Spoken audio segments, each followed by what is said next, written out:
विद्यार्थी मित्रांनो, आजपासून आपण माय इंग्लिश बुक ग्रेड 6 म्हणजे इयत्ता 6वीचे जे सिलेबस बदललेलं आहे, नवीन सिलेबस आलेलं आहे इयत्ता 6वीला ग्रेड 6ला, तर ते पुस्तक आजपासून आपण अभ्यासणार आहोत.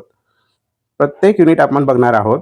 तर चला तर आज पहिलं युनिट 1.1 आपण सुरुवात करूया. मॉन्सून. तर आज आपण 1.1 मान्सून ही पोएम अभ्यासणार आहोत. तर मित्रांनो, तुम्हाला माहिती आहे मान्सून म्हणजे रेनी सीजन, पावसाळा. आणि रेनी सीजन कसा असतो हे तुम्हाला चांगलंच माहिती आहे. चला तर आपण बघूया. Let's explore. Name the 5 seasons of India and tell one feature of each. आता एक्सप्लोअरमध्ये काय सांगितलं आहे, तर तुम्हाला भारताचे 5 ऋतूंची नाव विचारली मित्रांनो, आणि त्यांचे प्रत्येकी एक फीचर म्हणजे वैशिष्ट्य सांगायला लावलेलं आहे. मग सांगा बरं, येतं का तुम्हाला विद्यार्थ्यांनो? 5 सीझन कोणते इंडियामध्ये? इंडियाचे 5 सीझन कोणते? ऐका मग. पहिला आहे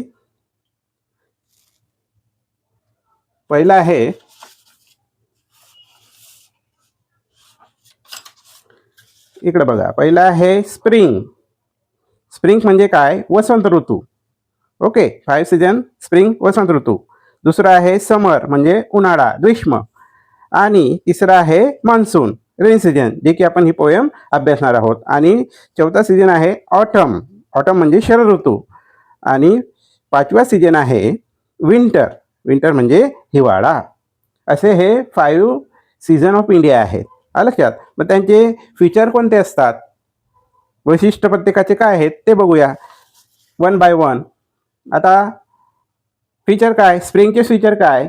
वसंत ऋतू, flowers Bloom and tree grows. म्हणजे या वसंत ऋतूमध्ये काय होतं मित्रांनो? फ्लॉवर ब्लूम्स होता आणि ट्री ग्रोज होते. म्हणजे काय? फुलं झाडावर नवीन नवीन पालवी फुटते. झाडांना झाडं वाढतात, झाडांवर नवीन नवीन फुलं फळं वाढतात. केव्हा होतं ते? स्प्रिंगमध्ये होतं. लक्षात? आणि त्याचा पिरियड काय असतो? फेब्रुवारी टू मार्च असतो. दुसरं सीझन आहे समर. समरमध्ये काय असतं मित्रांनो? The weather become very hot. वातावरण, हवामान कसं असतं? अतिशय उष्ण असतं समरमध्ये. हे लक्षात ठेवायचं. ते पिरियड काय असतो? मार्च टू मे पर्यंत असतं. तिसरं आहे मान्सून रेनी सीझन. रेनी सीझनचं फीचर काय आहे? तर क्लाउड ब्रिंग हेवी रेनफॉल. ढग जमतात आणि अतिशय वेगाने पावसाला सुरुवात होते. तो मान्सून सीजन असतो. पिरियड आहे जून टू सप्टेंबरपर्यंत. ऑटम सीजन काय आहे मित्रांनो? ऑटम हा शरद ऋतू. त्याच्यामध्ये काय होतं? Leaves change colour and fall. झाडावरची जी पानं असतात त्यांचा कलर चेंज होतो, गळायला लागतात ते, आणि ते खाली पडतात. पिरियड आहे ऑक्टोबर टू नोव्हेंबर. आणि शेवटचं आहे विंटर. मग विंटर सीजनमध्ये काय? हिवाळ्यात काय होतं? The coldest time of the year. The coldest time of year आहे. अतिशय कडक थंडी पडते. पिरियड आहे ऑक्टोबर टू जानेवारी. अशा पद्धतीनं आपण या 5 ऋतूपैकी जो तिसरा ऋतू आहे मॉन्सून म्हणजे रेनी सीजन, आज या पोएममध्ये अभ्यासणार आहोत. तर इन दिस पोएम, या पोएममध्ये कवीने काय सांगितलं मित्रांनो? तर पावसाआधी म्हणजे समर, उन्हाळा, अतिशय कडक उन्हाळा तिथं वर्णन केलेलं आहे. आणि कडक उन्हाळ्यानंतर पावसाला जेव्हा सुरुवात होते आणि निसर्गात जो बदल होतो ते थोडक्यात या पोएमद्वारे कवीने वर्णन केलं आहे. ते आपण 1 बाय 1 स्टांजाने बघूया. Let us see. Listen and sing. First stanza. The sun is shining, oh so hard. The land has dried, it is so parched. The fields are hungry, rivers thirsty. Oh rain, rain come our way. कवीने पहिल्या स्टांजामध्ये काय सांगितलेलं आहे? तर पहिल्या स्टांजामध्ये त्यांनी समर व्यक्त केलेला आहे, समर एक्सप्रेस केलेला आहे, म्हणजे उन्हाळ्याचे सांगितलेलं आहे. उन्हाळा कसा असतो? The sun shining oh so hard. अतिशय कडक असा उन्हाळा आणि सूर्याची लखलखीत असा प्रकाश, कडक उन्हाळा असतो. आणि त्या कडक उन्हाळ्यामध्ये काय होतं? The land has died, it is so parch. आणि जमीन ही कशी झालेली असते? पार्च झालेली असते, म्हणजे व्हेरी ड्राय अँड हॉट असते. व्हेरी ड्राय अँड हॉट असते, अतिशय तापलेली असते, उष्ण असते. तसं the fields are hungry, rivers thirsty. कवी म्हणतो आणि शेतजमीन कशी होऊन जातात? They are hungry. हंग्री म्हणजे काय? भुकेले. म्हणजे त्या शेतानं भूक लागते असं ते अर्थ नाही आहे. तर तिथं पिकं अन्न जे निर्माण होतं त्याविषयी माहिती दिलेली आहे. द फिश आर हंग्री म्हणजे शेती हे हंग्री झालेली असतात, भुकेलेली असतात. आणि रिव्हर थर्स्टी आणि रिव्हर जे असतात उन्हाळ्यामध्ये हे कोरड्या पडलेले असतात. म्हणजे त्यांना पाण्याची तहान लागलेली असते. म्हणजे ते कसली वाट पाहतात? पावसाळ्याची वाट पाहतात. ओ रेन रेन कम अवर वे. तेव्हा कवी काय म्हणतो? पावसा पावसा आता तरी बरस. आणि नंतर मग काय होतं? उन्हाळ्यानंतर समर नंतर rain rain is on her way. आणि जसं पावसाला सुरुवात होते, रेनी सीजन म्हणजे मान्सून जेव्हा सुरू होतो तेव्हा पावसाचे आगमन जसं होतं तेव्हा काय काय चेंजेस होतात ते कवी या स्टांजामध्ये सांगतात. काय होतं? Feather spread the peacock sway, the cloud are dark hark and the lark. Rain rain she is on her way. काय म्हणतो? Rain rain is on her way. पाऊस जसा जसा येतो, पावसाला सुरुवात होते, आगमन होते, तेव्हा feather spread the peacock sway. मोर मोर पाहिलेच तुम्ही तर पावसाच्या दिवसामध्ये मोर पावसाचे आगमन आता होतं आहे यासाठी ते मोर पिसारा फुलवून नाचत असतात. तसंच काय होतं? The clouds are dark. ढगं जमू लागतात, काळोख होऊ लागतो. आणि हार्क द लार्क आणि ढगं काळं होतात, जमतात. आणि त्या दरम्यान एका पक्ष्याचा मोठा मोठा आवाज, जसं काय जणू काही तो सिंगिंग करतोय. कोणता पक्षी? द लार्क म्हणजे चंडोल पक्षी. तो सिंगिंग करतोय असं वाटतं. तो पावसाची चाहूल देतो. पावसाला आगमन झालेलं आहे, सुरुवात झालेली आहे असं तो लाऊडली सिंगिंग करून सांगतो, असं कवी सांगते. Rain rain she is on her way. आता या लाईनमध्ये rain rain she is on her way म्हणजे एखाद्या मुलीविषयी नाही सांगितलेलं आहे. तर शी या लाईनमध्ये she is refer to the rain. म्हणजे शीचा उल्लेख कोणासाठी केलेला आहे? पावसासाठी, रेनसाठी उल्लेख केला आहे कवीने.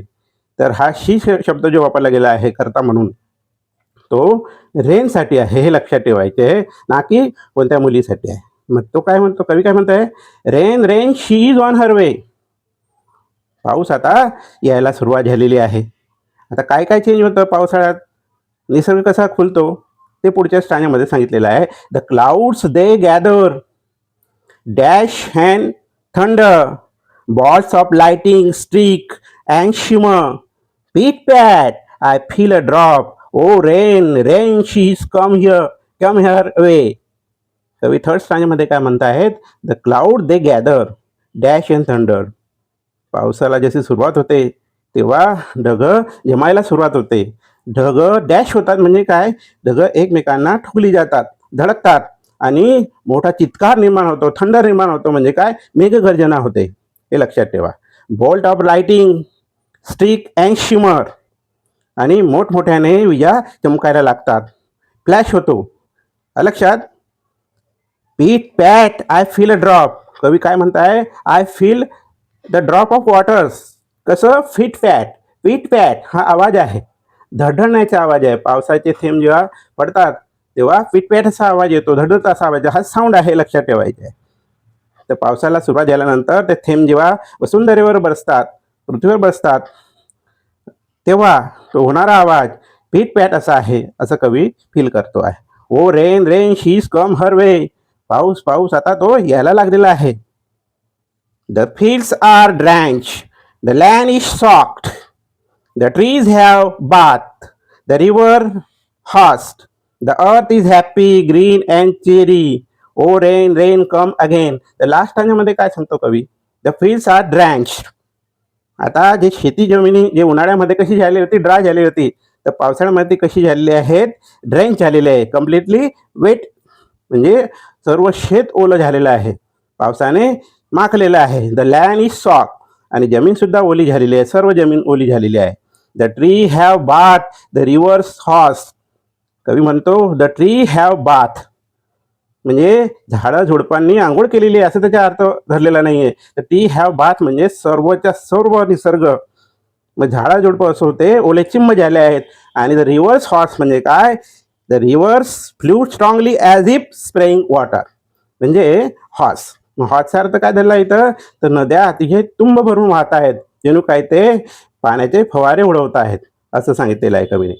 त्या दरम्यान the earth is happy green and cherry. त्या वसुंधरा कशी होऊन जाते पावसाळ्यात? ती वसुंधरा अतिशय आनंदी होऊन जाते, हिरवळ निर्माण होतं आणि सर्वत्र उल्हासाचे वातावरण निर्माण होतं. ओ रेन रेन कम अगेन. आणि शेवटी कवी म्हणतो आहे ओ रेन रेन कम अगेन म्हणजे पावसा अशाच पद्धतीनं पुढे येत राहा आणि वातावरण अतिशय चांगल्या पद्धतीचं कर. अशा पद्धतीनं मान्सून या कवितेमध्ये कवीने पावसाळ्याचे वर्णन करत असताना आधी उन्हाळ्यात कसं असतं आणि नंतर पावसाळ्यात वातावरण कसं असतं ते दाखवलेलं आहे. समजलं मित्रांनो? तर या कवितेमध्ये जे क्वेश्चन अँड आन्सर आहे ते आपण वन बाय वन सॉल्व करूया. वर्ड बास्केट दिलेली असते तुम्हाला. या कवितेमध्ये जे शब्द असतात डार्क लेटरमध्ये, ते शब्द तुम्हाला सिमिलर शब्द कोणते असतात ते इथं गाईडलाईन दिलेली असते. हा लक्षात. तर ही जी कविता आहे 4 स्टांजांची, याच्यामध्ये रायमिंग वर्ड शोधायचे असतात, फिगर ऑफ स्पीच शोधायचे असतात. हे लक्षात ठेवायचे. कवीचे नाव दिलेलं नाही आहे, ॲनॉनिमस आहे. ॲनॉनिमस म्हणजे काय? कवीचे नाव इथं दिले नाही, तो अज्ञात आहे, निनावी आहे, त्याने नाव लपवलेलं आहे कवी. लक्षात. Understood the poem? ओके. तर क्वेश्चन अँड आन्सर आपण आता बघूया. सी मध्ये क्वेश्चन काय विचारलाय मित्रांनो? Fill in the blank using appropriate words from the poem. आता काही वाक्य दिले आहेत 5-6. हे 5 वाक्य दिले आहेत ते अपूर्ण आहेत, ते तुम्हाला कंप्लीट करायला लावलेले आहे. कोणाद्वारे? From the poem. पोएमच्या आधारे तुम्हाला कंप्लीट करायचे. कसं? इथं सांगितलं आहे द लँड हॅज. मग द लँड हॅज म्हणजे काय? आता लँड म्हणजे जमीन कशी होती ते याच्यातनं आपल्याला शोधून ते कंप्लीट करायचं. The land has. बघूया. बघा पहिला स्टांजा बघा इथं. त्याच्यातली सेकंड लाईन बघा, द लँड हॅज. मग ते लँड हॅज नंतर काय आहे? ड्राईड. म्हणजे तुम्हाला इथं हा शब्द ड्राईड भरायचा आहे. लक्षात. ड्राईड असं भरावं लागणार आहे. DRIED ड्राईड असं भरायचं. ओके. The river are. मग रिव्हर आर कसे आहेत? मग रिव्हर शोधायचे, तो शब्द शोधायचा. The river are. River thirsty. The river are thirsty. जसं the fields are hungry. The fields are hungry. तसं द रिव्हर आर थर्स्टी. म्हणजे तुम्हाला इथं थर्स्टी शब्द लिहावा लागणार आहे. Okay. Third, the cloud are. मग द क्लाउड आर शोधायचं. The cloud are dark. हा डार्क शब्द तुम्हाला इथं लिहायचा आहे. Dark. Okay. Feather spread the peacocks. Feather spread the peacock. मग ती लाईन कुठे शोधायची आहे? Feather spread the peacock. त्याच्या पुढचे शब्द इथं भरायचे. स्वे असं भरायचं. Okay. Last, bolts of lighting stick and. मग थर्ड स्टांजामध्ये सेकंड लाईन बघा, bolt of lighting stick and shimmer. म्हणजे आता शिमर शब्द तुम्हाला इथं भरायचा आहे. हा शिमर शब्द भरावा लागणार आहे. शिमर. अशा पद्धतीनं क्वेश्चन सी असं सोडवायचा असतो. ओके मित्रांनो. सेकंड क्वेश्चन काय असेल, पुढचा प्रश्न काय आहे ते बघूया. D. Complete the sentence using your prediction. आता हे असे क्वेश्चन आहेत की त्याचे उत्तर तुम्हाला पोएममध्ये सापडणार नाही आहे. तुम्हाला प्रिडिक्शन करायचे. प्रिडिक्शन म्हणजे काय? भाकीत करायचे. भाकीत करायचे म्हणजे काय? अंदाजे सांगायचे आहे. तुमचे उत्तर सांगायचे आहे तुम्हाला. प्रिडिक्शन. तुमचे उत्तर सांगणं म्हणजे प्रिडिक्शन करणं, भाकीत करणं, भविष्य सांगणं. कसा प्रश्न आहे? If it does not rain then. म्हणजे काय? जर पाऊस आला नाही तर काय होईल असं तुम्हाला तुमचं उत्तर लिहायला लावलेलं आहे. ते पोएममध्ये शोधायचा प्रयत्न करायचा. तुम्हाला सेंटेन्स तयार करून लिहायचे आहे. लक्षात. मग कसं करणार मित्रांनो? If it does not rain then तर काय होईल? मग काय होऊ शकतं? तर एक सोपं आहे. It causes drought. It causes drought म्हणजे काय? संक्षिप्त स्वरूपात काय निर्माण होईल? दुष्काळ निर्माण होईल. जर पाऊस लॉंग टाईम आला नाही तर त्याचं कारण काय होईल? तर ते दुष्काळात रूपांतर होईल. दुष्काळ होईल म्हणजे काय? दुष्काळ होईल म्हणजे काय? नेमकं काय होणार आहे? मग द सॉईल म्हणजे जमीन काय होईल? Turn dry and hard. म्हणजे काय? जमीन ही पूर्ण कोरडी होईल. काय लक्षात? कोरडी जमीन होईल. प्लांट अँड क्रॉप्स काय होतील? प्लांट अँड क्रॉप्स म्हणजे काय? वनस्पती, पिकं हे सर्व काय होऊन जातील? डाय होऊन जातील. हे लक्षात ठेवायचे म्हणजे मरतील. Rivers and lack. रिव्हर म्हणजे नद्या आणि तलाव ड्राय अप होतील म्हणजे काय होतील? कोरडे पडतील. हे लक्षात ठेवायचे. हे तुम्हाला लिहायचे आहे तिथं. ह्युमन ॲनिमलचं काय होईल? म्हणजे मानव, प्राणी, पक्ष्यांचे काय हाल होतील? तर त्यांना face extremely water and food shortage. मग त्यांना पाण्याचा अभाव, अन्नाचा अभाव होईल, त्याचे शॉर्टेज होईल. लक्षात, उपासमारी होईल, दुष्काळ पडेल. हे सर्व तुम्हाला इंग्लिशमध्ये लिहायचे आहे. लक्षात. Second question, if it rains continuously then. जर पाऊस एकसारखा पडत राहिला तर, असा प्रश्न येतो, जर पाऊस एकसारखा पडत राहिला तर काय होईल, हे तुम्ही प्रिडिक्शनने सांगा. काय होऊ शकतो तिथं? पण मग कोरडा दुष्काळ होईल, ड्राय ड्रॉट निर्माण होईल. काय निर्माण होईल? ड्राय ड्रॉट म्हणजे कोरडा दुष्काळ निर्माण होईल. म्हणजे नेमकं काय होईल कोरडा दुष्काळ होईल तर?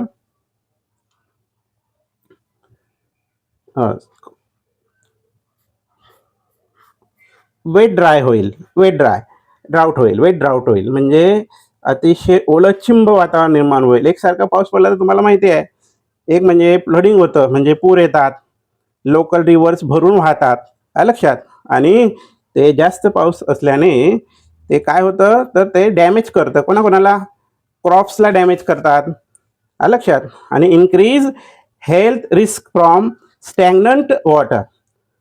एकसारखा पाऊस जर आला तर काय होतं, त्याच्याने पूर येतात, नदी नाले वाहतात, अस्वच्छ पाणी निर्माण होतं. आणि अस्वच्छ पाण्यामुळे हेल्थ कशी होते? हेल्थ बॅड हेल्थ होऊन जाते, आरोग्य नाहीसं होतं. लक्षात. पिकं जी असतात ती नाहीशी होतात. ओके. तर अशा पाण्याने एकसारखा जर कंटिन्युअसली रेन आला तर हे तिथं दिसून येतं. लक्षात. मग काय लिहिणार तुम्ही? If it rain continuously then wet drought will be happen there. Okay. Wet drought will be happen there म्हणजे काय? ओला दुष्काळ निर्माण होईल, फ्लडिंग होईल. फ्लडिंग लिहू शकता तुम्ही, फ्लडिंग, पूर येईल. अशा पद्धतीने हे लाईन लहान असल्यामुळे आपण ते वाक्य पूर्ण करू शकत नाही. तुम्ही तो प्रयत्न करायचा आहे. लक्षात. अशा पद्धतीने डी तुम्हाला सोडवायचे आहे. Find and write the words from the poem that rhyme with. आता सी जो आहे त्याच्यात काय सांगितलेले, हे शब्द काय दिले त्यांना तुम्हाला राईम शब्द होणारे, जे शब्द राईम होतात त्या दिलेल्या शब्दांना ते पोएममधनं शोधून लिहा. चला आता बघ. आता पहिला शब्द आहे बार्क. मग बार्कला राईम म्हणजे काय? यमक जोडणारे शब्द. यमक जोडणारे शब्द जसं राऊंड, साऊंड. असा जो स्पेलिंग डिफरंट आहे पण प्रोनाऊन्सिएशन इज सेम आहे, त्यांना म्हणता रायमिंग वर्ड्स. ओके. उच्चार सारखे असतात. मग बार्क. चला तर आता पोएममध्ये आपण शोधूया. बार्कला रायमिंग काय आहे? लार्क. हे बघा, बार्क, लार्क असं लिहायचे. दुसरा शब्द कोणता आहे? वंडर. काय आहे? वंडर. मग कोणता शब्द लिहिणार तुम्ही वंडरला? तिसऱ्या स्टांजामध्ये पहिली लाईन बघा, थंडर. वंडर, थंडर असं लिहायचं. मेरी, मेरी. बघा, मेरी. मग मेरीला राईम शब्द कोणता मिळेल आपल्याला? आपल्याला राईम शब्द मिळेल चौथ्या स्टांजामध्ये चेरी. मेरी, चेरी असं. आणि नंतर यार्ड. यार्ड असं उच्चारलेला शब्द, राईम शब्द कुठे आहे? यार्ड. शोधा बरं आता तुम्ही. यार्ड या पोएममध्ये शोधा तर कोणता शब्द सापडतो तुम्हाला? Yard, yard, hard. हार्ड शब्द तुम्ही लिहू शकता. हार्ड हे आहे हार्ड. ओके. अशा पद्धतीनं रायमिंग शब्द तुम्हाला शोधता आले पाहिजे. पुढचा प्रश्न काय आहे? F, read the poem and complete the given table. आता काही शब्द दिले आहेत आणि एक टेबल दिला आहे त्याच्यामध्ये, तर टेबल अपूर्ण आहे, तर वरचे शब्द योग्यरित्या तुम्हाला भरायचे आहे. म्हणजे शब्द दिले आहेत वर्ड्स आणि त्यांचे सिमिलर वर्ड्स तुम्हाला इथून शोधून लिहायचे आहे. जसं थंडर सांगितलंय. थंडर म्हणजे काय? गडगडाट, मेघांच्या गडगडाट, गर्जना. मग कोणता शब्द इथे गर्जना संबंधित अर्थाचा शब्द कोणता आहे? तर रोवर आहे. मग तुम्हाला इथं रोवर असं भरायचं आहे. हा बघा, रोवर. हॉर्स. मग हॉर्स म्हणजे काय? एक प्रकारे स्प्रे करणं. हॉर्स म्हणजे काय? स्प्रे. मग हा स्प्रेड शब्द इथं आहे बघा, स्प्रेड. हा सिमिलर वर्ड्स आहे. बॉल्ट म्हणजे काय? Light of light. बॉल्ट म्हणजे काय? Flash of light. मग हा फ्लॅश आहे. तुम्हाला इथं चकाकणे, बॉल म्हणजे चकाकणे, flash. Bright and cheerful. Bright and cheerful म्हणजे काय? आनंदी म्हणजे हॅप्पी. तर हॅप्पी भरायचं आहे. ओके. ड्रेंच. ड्रेंच म्हणजे काय? कम्प्लिटली वेट, ओलं. कम्प्लिटली ओलं म्हणजे हे इथं कम्प्लिटली वेट तुम्हाला भरायचं आहे. कम्प्लिटली वेट असं भरायचं. Okay, understood. Question number G. Which season is mention here. कवी म्हणतोय आता 2 लाईन दिल्या आहेत, या 2 लाईनी तुम्हाला वाचायच्या आहेत आणि याच्यामध्ये 5 सीजनपैकी कोणत्या सीजनचा उल्लेख आलेला आहे? स्प्रिंगचा आहे का, समरचा आहे का, मॉन्सूनचा आहे का, विंटरचा आहे का, ऑटमचा आहे? मग लाईन वाचूया. The land has dried, it's so parch, the fish are hungry, rivers thirsty. शोधा आता. जमीन ही कोरडी झालेली आहे, तप्त झालेली आहे, उष्ण झालेली आहे आणि शेत जमिनी ही भुकेलेली आहेत आणि तसंच रिव्हर्स हे थर्स्टी झाले, कोरडे पडलेले आहेत, तहानलेले आहेत. मग ही परिस्थिती कोणत्या सीजनमध्ये येते मित्रांनो? करा गेस. हां, सांगा सांगा. हां, समर. कशात होतं? समर. SUMM, या समर म्हणजे उन्हाळ्याची परिस्थिती याच्यात दाखवलेली आहे. म्हणजे समर हा सीजन इथं मेन्शन केलेला आहे लाईनमध्ये, लक्षात ठेवायचं. ओके. Question next, H. बघूया क्वेश्चन नेक्स्ट.